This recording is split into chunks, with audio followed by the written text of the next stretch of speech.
کچھ مناظر news channels میں دکھائے جاتے ہیں کہ ایرانی صدر ابراہیم رئیس جس ہیلی کاپٹر میں سوار تھے وہ ہیلی کاپٹر تباہ ہو جاتا ہے۔ اسی ہیلی کاپٹر سے جی پی ایس کے ذریعے 2 سگنلز ایرانی ٹیم کو بھیجے جاتے ہیں۔ ایرانی ٹیم صبح سے شام تک ان لوگوں کو ڈھونڈنے میں لگا دیتی ہے لیکن وہ لوگ نہیں ملتے۔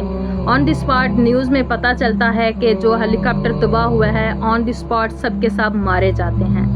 سوال پھر سے یہ ہے کہ اگر وہ سب کے سب مارے گئے تو جی پی ایس کے ذریعے جو 2 سگنل وصول ہوئے تھے ایرانی ٹیم کو وہ کس نے بھیجے؟ بے شک یہ مینیپولیٹڈ بنائی گئی سازش تھی اسرائیل کی جانب سے۔ اسرائیل کو ایرانی صدر ابراہیم رئیس نے اپنے خطاب میں بولا تھا کہ غزہ جنگ روک دی جائے ادروائز ہم خود حملہ کریں گے۔ انہوں نے امریکہ کے ذریعے بھی پیغام پہنچایا کہ اس جنگ کو روک دیا جائے نہیں تو ہم خود حملہ کریں گے۔ غزہ جنگ فلسطین کے لیے جو لوگ سپورٹ میں تھے ان لوگوں کو شہید کر دیا گیا، بے رحمی سے اڑا دیا گیا، تباہ کر دیا گیا۔